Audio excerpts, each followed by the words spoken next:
Several years ago, I was 35 weeks pregnant with my third and final child as a physician in training. And I noticed I was having shortness of breath doing seemingly small things, moving clothes from the washing machine to the dryer, walking up 6 steps. Even getting up off the toilet caused me to huff and puff. And I had this headache that was annoying and persistent. I went to see my doctor with these complaints, and I was found to have exceptionally high blood pressure. I was hospitalized and underwent induction of labor that day. Now, sidebar. For those of you who are unfamiliar with that term, allow me to explain to you what that means. Induction of labor is a process whereby, either medically or mechanically, your cervix, the door to your human house, is turned from a green banana to a yellow banana, and your uterus, the human house, is gently encouraged to evacuate its contents. And it can be quite painful. And so, as a consequence of this, I got an epidural. And shortly thereafter, I had an out-of-body experience. I developed chest pain that radiated from my left breast, through my chest to my scapula, up my neck to my jaw, and down my left arm. In my delirium, I remember hearing someone say, "This is crazy," and then realized it was me who was talking. I got an emergency heart ultrasound and an EKG, both of which disclosed that I had an enlarged heart. Thankfully, the rest of my delivery was uncomplicated.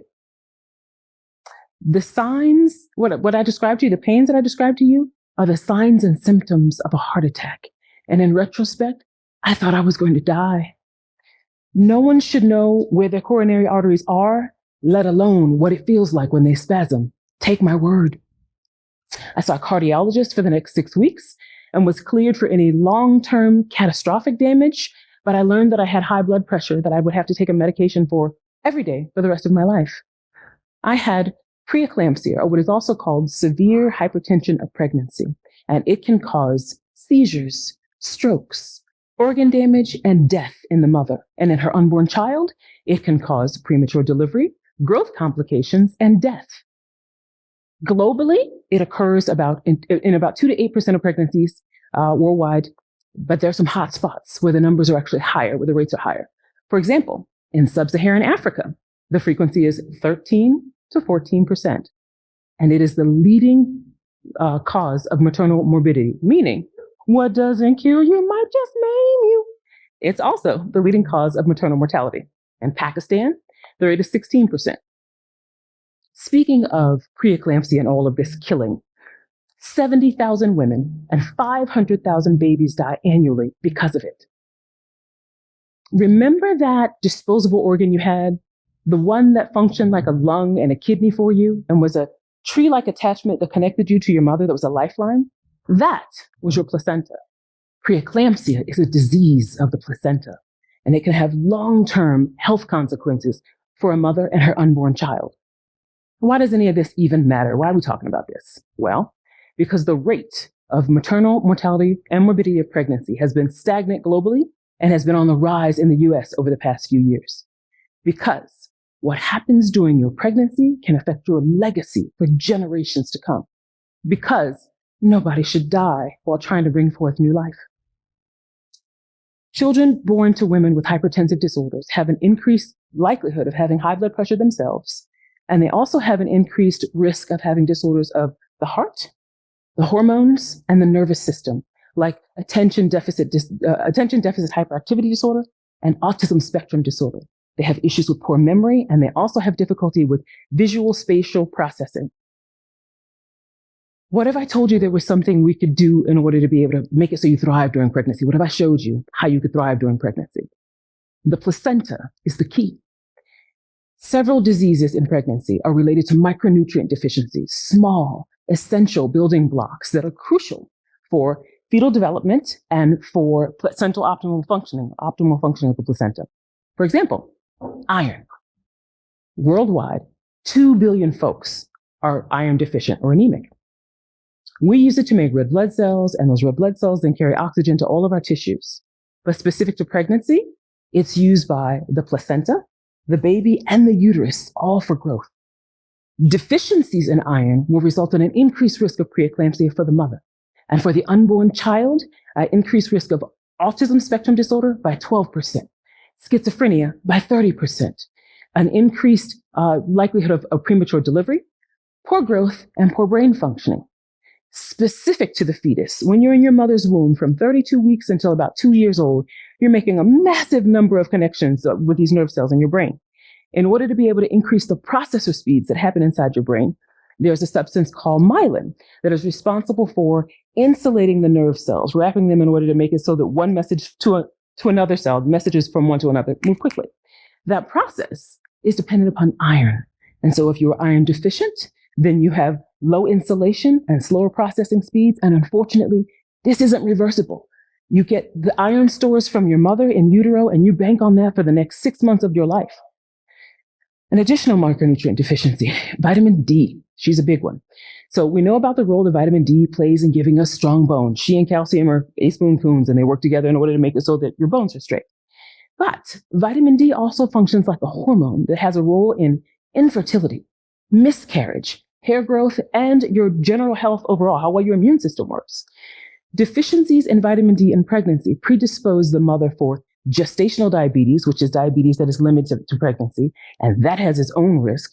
50% of women who have gestational diabetes will have actual diabetes in 5 years, and their children, when they become adolescents, will either be obese or later on develop diabetes themselves. Vitamin D deficiency also predisposes for an increased risk for preeclampsia. As it relates to vitamin D deficiencies in the unborn child, there's an increased risk of poor growth, rickets, where your bones bow because vitamin D and calcium work together in order to be able to make it so your bones are nice and strong, and also premature delivery and poor growth. An additional micronutrient deficiency, calcium.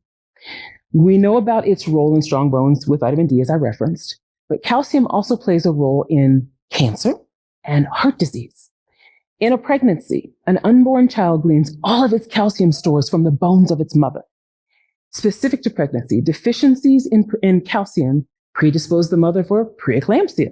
Deficiencies in pregnancy for the unborn child predispose the child to poor growth, premature delivery, and hypertension later on in the child. Starting to see a pattern? So, how do we fix this? In order to get better fruit, you got to look at the roots. The fruit being the baby and the placenta, the roots being what's your nutritional status. Essentially, your nutritional state 8 weeks before you conceive will determine the quality of the placenta that you can make and whether or not you're at increased risk for pregnancy complications and the diseases that come along as a consequence. So ideally, if you're not already pregnant, 3 to 6 months before you decide to conceive, that would be the ideal time to get the workup. But if you're already pregnant, just jump right on in and let all of the same things I'm about to say apply to you. So ideally, go see your doctor. Get a workup in order to make sure that you don't have any micronutrient deficiencies. Specifically, have a serum iron level that you have checked and a vitamin D level. Take a prenatal vitamin that meets the World Health Organization standards daily. There's a supplement that you can take that has calcium, magnesium, and vitamin D wrapped in it. Take one of those daily, as well as zinc and vitamin C. If you don't consume fish regularly, please take an omega-3 fatty acid in the form of fish oil that has EPA and DHA in it, because it's good for eye and brain development and it's anti-inflammatory, at least twice weekly.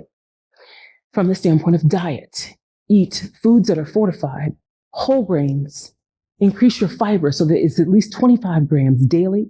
And then ideally eat a plant-based diet. But if you have to have the meat, if it's fish, make sure it's wild caught. If it's meat that roams the ground, make sure that it's at least grass-fed and free range, ideally.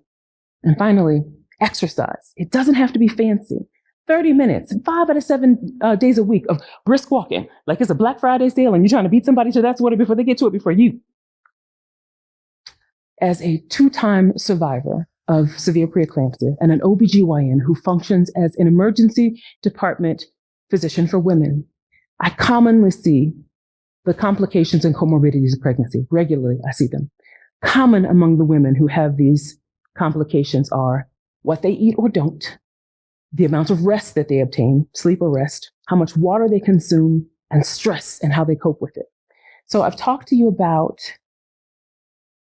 what you consume, micronutrients, what your diet is like, and how that makes a difference in improving your health. Rest.